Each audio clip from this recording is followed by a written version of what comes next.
I had never been anywhere I wasn't supposed to be, until that night. The house was too quiet, the kind of quiet that made every creak of the floorboards sound like a confession. I hovered near the doorway, my hands shoved into my hoodie pockets, pretending I wasn't trying to memorize every curve of her silhouette in the dim light. She moved like she owned the room, like she always did, but tonight, there was a hesitance in her eyes that made her seem smaller, fragile even. She was my uncle's wife. I reminded myself of that every time my gaze drifted to her, to the way the lamp caught her hair, the soft curve of her jaw, the faint scent of something floral and warm that made my chest tighten. She noticed me looking, I was sure of it, though she didn't say anything. She just paused by the window, her hand brushing a strand of hair behind her ear, and I caught that almost imperceptible hitch of her breath. "I didn't expect you here," she said finally, her voice careful, almost teasing, though the warmth beneath it made it impossible for me to stay detached. "Yeah," I muttered, feeling ridiculous, like a kid caught trespassing in someone else's world. I came to grab a book from your uncle's study. Thought it'd be quiet." She tilted her head, studying me, and that quiet intensity, the kind that made a room shrink, made me stumble over my next words. "He's not here, I guess." "No," she said softly. She lingered near the doorway, the way someone lingers when they're deciding whether to close the distance or step back. "Not for a while." Her words hung between us like a secret waiting to be uncovered.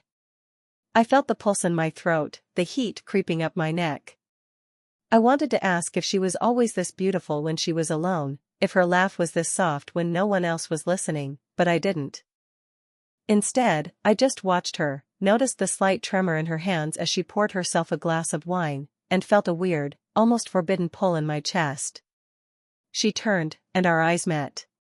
Something shifted then, almost imperceptibly, a spark, a question, a weight that wasn't there before.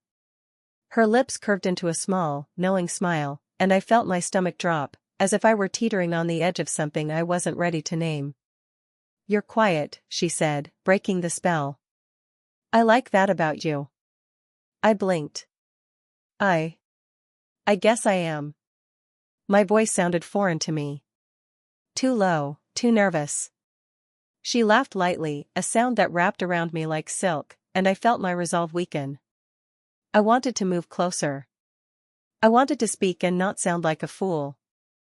I wanted to ask her why her hand lingered near mine when she set the glass down, why the corner of her mouth lifted when she caught me staring. But I stayed put, letting the tension coil tighter, letting the quiet stretch long and thick between us. And then the doorbell rang. Her eyes darted toward the sound, and for a heartbeat, the air between us felt charged, electric, dangerous in the way that made you want to stay and forget everything else. She didn't move immediately. She just looked at me. Looked at me in a way I couldn't name, and the heat in her gaze made my stomach twist. Something unspoken passed between us in that frozen moment, something daring, fragile, impossible. And just like that, the night changed. After the doorbell faded into the hallway, she didn't move to answer it. Instead, she leaned against the counter, the soft glow of the kitchen light framing her in a way that made the edges of the room blur. I stayed where I was, pretending to examine the books on the shelf, though I could feel her gaze lingering on me. "You're different than I imagined," she said, almost too casually, stirring her wine as if she didn't notice the tremor in her own hand. I swallowed, trying to keep my voice steady. "Different?" "Quiet," she said, her eyes never leaving mine. "Most young men, they talk too much. Or they don't notice things. You notice." I wanted to tell her why. That I'd been watching her for years, in glimpses that weren't supposed to exist.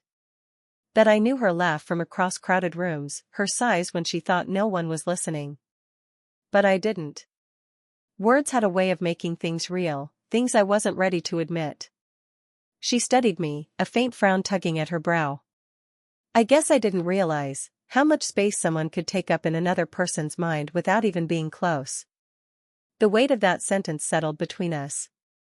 I imagined her past, the years she spent navigating a marriage that sometimes felt like it was measured in silences, in duties performed out of habit rather than desire. And I thought about myself, 24 and still raw from mistakes I hadn't learned to forgive, still chasing an idea of connection I'd never quite found. I shouldn't be here, I muttered, the words tumbling out before I could stop them. Her smile softened. Maybe that's why it matters. We didn't speak for a moment. The quiet stretched, but it wasn't uncomfortable, it was electric, filled with the kind of tension that comes from knowing something forbidden is also exactly what you want.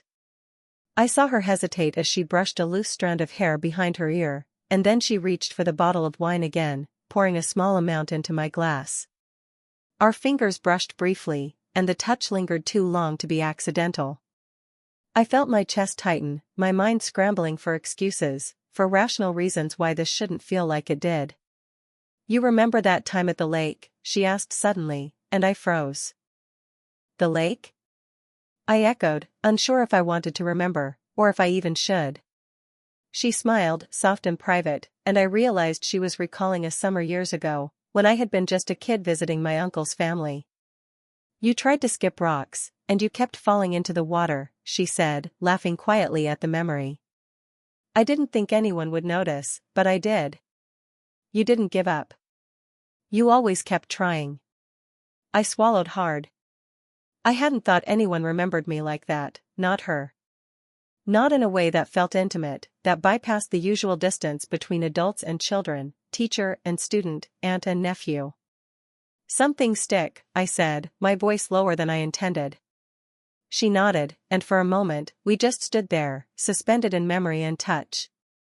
Our hands brushed again, this time more deliberate, and the air between us seemed to hum with the unspoken question neither of us was brave enough to voice. And yet, somehow, that small, forbidden connection felt like the most honest thing in the world. I told myself to leave. I really did. But the pull was heavier than any reason I could conjure. She moved closer, smoothing her skirt with deliberate slowness, and I felt the warmth of her presence wrap around me like a tether I couldn't cut. I shouldn't be doing this, she whispered, more to herself than to me. I nodded, words failing me, because I knew exactly what she meant. I knew the danger in our nearness, the way my uncle's absence made the air between us charged, the way our age gap made everything riskier, the way the line between desire and betrayal blurred with each stolen glance. Then the sound of a key turning in the front door shattered the fragile bubble we'd been floating in. She froze. I froze. My stomach lurched. Uncle's home early? I asked, my voice cracking despite my effort to sound calm. She shook her head, eyes darting toward the hallway. No. He said he'd be late tonight. The moment stretched. Her hand lingered near mine as if deciding whether to pull away or anchor me. I could feel her pulse through the light brush of our fingers, and I wanted to tell her everything, how long I had admired her, how much I had imagined this, but the words lodged in my throat. Then, the front door opened, and a shadow fell across the entryway. My uncle. Not here, just as she said, but someone else, a neighbor, perhaps, or a friend, carrying a bag, unaware of the tension inside. I stepped back instinctively. She straightened, smoothing her hair, pretending the air between us wasn't taut with unspoken admissions. I wanted to protest, to grab her hand and insist she stay, but guilt clawed at me, reminding me this was wrong. I should check on the oven, she said suddenly, her voice casual, almost too casual. She moved toward the kitchen, giving me the barest brush of her shoulder as she passed. My heart jumped at the touch, foolishly, like a teenager again. I couldn't move. I wanted to apologize, to leave, to do 100 sensible things, but I just stood there, caught between fear and longing. Then she stopped, half turned toward me, and our eyes met again. That look, the one that said everything we weren't supposed to say, made my stomach drop. Her lips parted slightly, her fingers tightening on the counter as if she, too, was wrestling with the gravity of what was happening. I shouldn't, she breathed again. I wanted to argue. I wanted to step closer and tell her it was okay, that we could navigate this together, that the world outside didn't matter right now. But before I could move, the sound of footsteps echoed down the hallway, closer than before. We both froze. My chest tightened. The air between us was electric, unbearable, urgent, and impossible to act on. Yet even as the risk hung over us, we lingered, tethered by something neither of us could name, something that drew us together in spite of the rules, the guilt, the world beyond the walls of that quiet house. And in that frozen, charged silence, I realized, we were already too far gone to stop. The night had grown heavier, thicker, like the air itself was holding its breath. I hadn't moved from where I leaned against the doorway, but every part of me was taut, straining toward her as she busied herself with clearing glasses from the counter. The faint clink of porcelain sounded louder than it should have, echoing in the charged silence. "I can't believe he left you alone tonight," I muttered, unable to stop myself. The words were clumsy, almost accusatory, and the way she froze made my heart jump. She turned, her eyes wide for just a moment, and then narrowed slightly, a flicker of something I didn't expect, jealousy, maybe, or fear, crossing her face. "It's not like that," she said softly, though her voice had an edge I hadn't heard before. "He trusts me. I handle things." I laughed nervously, shaking my head. "I wasn't talking about him." I stopped, caught in the tangle of my own emotions. Desire, guilt, and frustration collided in my chest, making my voice sound harsher than I intended. "I mean, you shouldn't be here either." "I shouldn't be," her hand shot out, pressing lightly against my chest. Just enough to stop me, just enough to make my heart skip a beat. The warmth of her touch lingered like a flame I couldn't put out. "I know what you're thinking," she said, her voice a whisper, low and intimate, so close I could feel the breath against my lips. "You think it's wrong. You think it's dangerous. And maybe it is. But, does it feel wrong to you?" I swallowed hard. My mind screamed no, a thousand rational arguments battling the pull of something deeper, older, unshakable. I wanted to confess everything I'd ever felt, the stolen glances, the nights spent imagining her near, the way my heart jumped whenever she smiled at me, but fear clamped my tongue. "Don't," I murmured, shaking my head, trying to step back, but her hand followed, catching my wrist. "Don't tempt me." She tilted her head, the faintest smile tugging at her lips. "I'm not tempting," she said, but the words were fragile. Vulnerable. And in the vulnerability, I felt a crack in my defenses I hadn't expected. My chest tightened. I wanted to tell her to stop, to leave, to forget this moment, but instead my hand reached for hers. Only a little, a hesitant touch that said more than words ever could. Her eyes softened, flicking down to our hands for just a heartbeat, then back up to mine, daring me, questioning me. The clock ticked somewhere in the background, the sound impossibly loud. Outside, a car door slammed, a neighbor, returning late, or maybe my uncle unexpectedly home. It didn't matter. All that mattered was this: the distance between us was gone, replaced by something fragile, electric, and terrifyingly close. Her lips parted slightly, just a fraction, a silent invitation or a warning, I couldn't tell which. My chest heaved with anticipation. And then, before anything could happen, the front door creaked open. We both froze. The world waited outside that door, oblivious to the storm inside.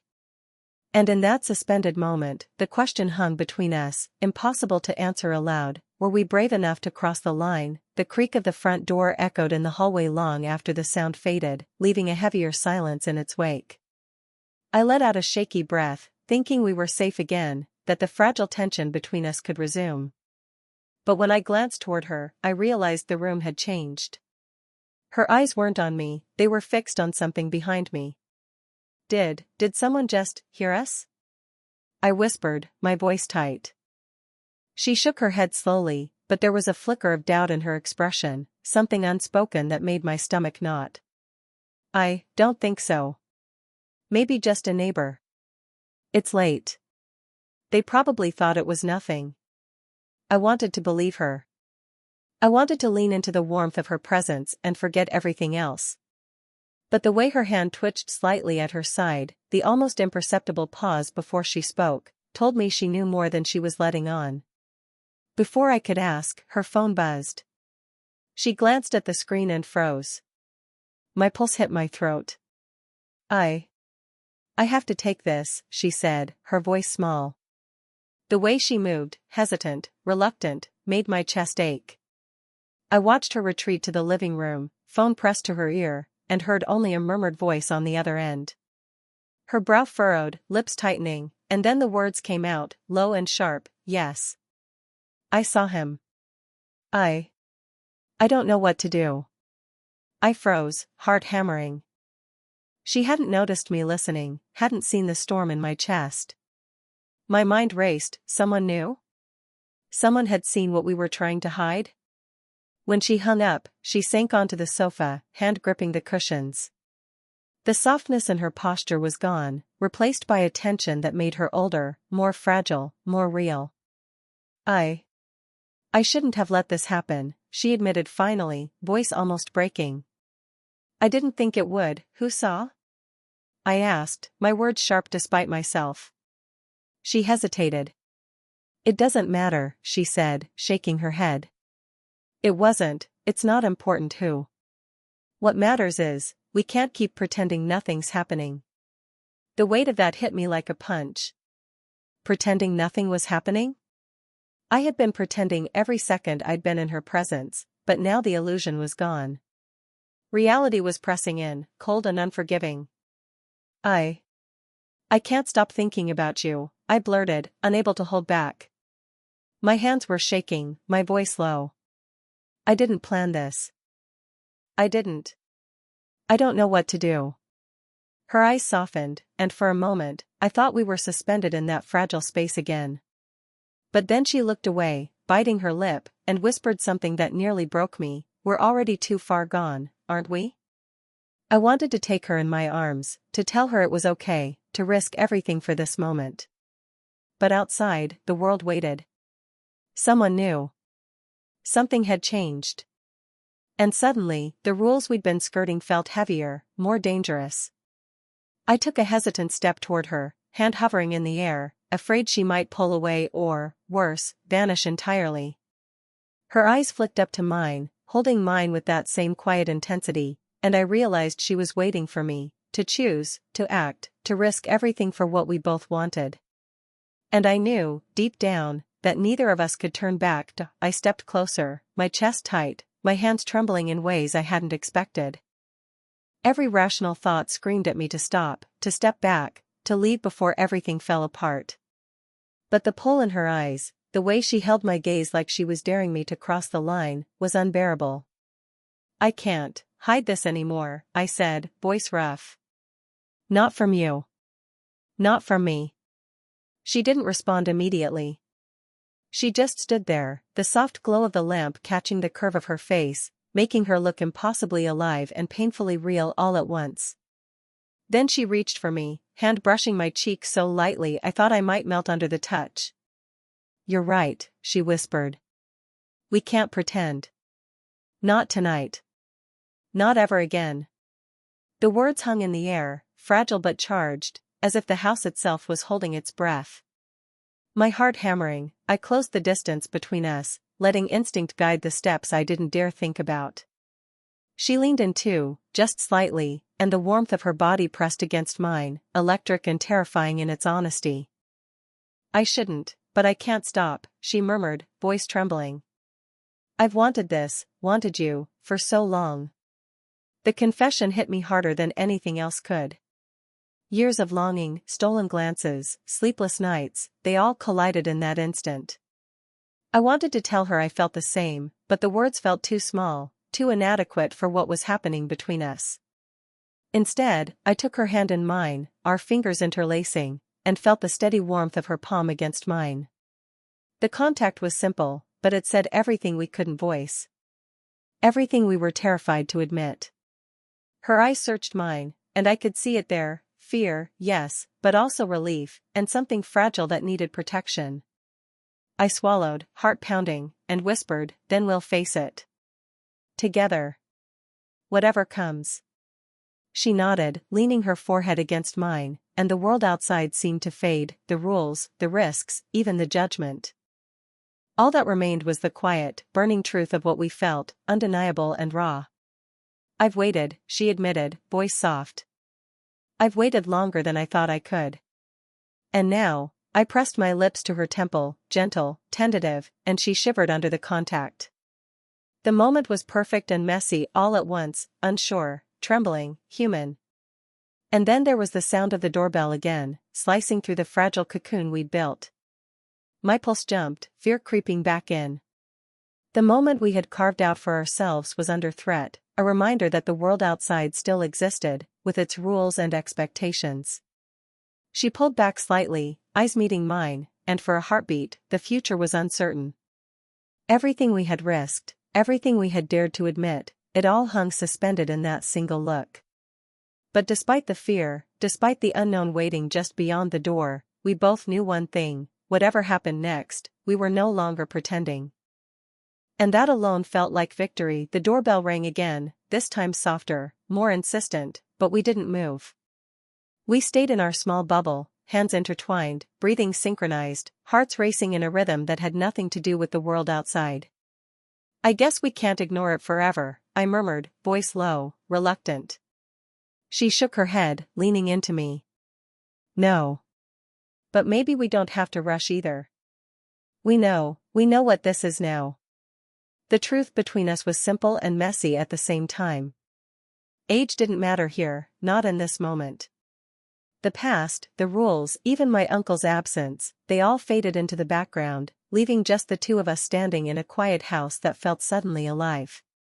I traced her hand with my thumb, memorizing the warmth, the small lines, the way it fit against mine as if it had always belonged there. I don't want to hide it, I said. Not anymore. Not from you. Not from myself. Her lips curved into a small smile, tender and real. Neither do I, she whispered, and I felt something inside me relax, a tension I hadn't realized I was holding. Years of quiet longing, of imagining moments that weren't supposed to happen, they all seemed to converge here, in a single heartbeat. We lingered in that space, savoring the closeness, the silence that no longer felt heavy but full of possibility. The night stretched around us, but for once, I wasn't thinking about the risks. I wasn't thinking about consequences or judgment. All that mattered was this, her hand in mine, her eyes on mine, the quiet knowledge that we had chosen each other. I never thought I'd be here, she said softly, brushing a stray lock of hair from my forehead. And yet, here we are. Here we are, I echoed, smiling despite the nervous flutter in my chest. And in that simple repetition, we both acknowledged everything, the stolen glances, the near misses, the forbidden attraction that had grown into something undeniable. Outside, the world went on. Cars passed, neighbors murmured in the distance, the clock ticked. But inside, we had found our own rhythm, fragile and human, full of imperfection and hope. She leaned her head against my shoulder, and I wrapped my arm around her, holding her close. The house, once silent and tense, now felt warm, alive with the promise of what could be. We didn't need to speak. Every touch, every glance, every shared heartbeat said enough. And though tomorrow might bring challenges, doubts, or judgment, tonight was ours. Tonight, we had claimed a moment of honesty, of courage, of love. And somehow, that was enough. As the night deepened, we stayed like that, letting the quiet fill us, letting the tension dissolve into something soft, tender, real. Because some stories don't need grand gestures. Sometimes, the truest endings are simply knowing you've found the one who sees you, completely, imperfectly, unashamedly, and choosing to stay. Did you enjoy the story? What kind of stories would you like to hear next?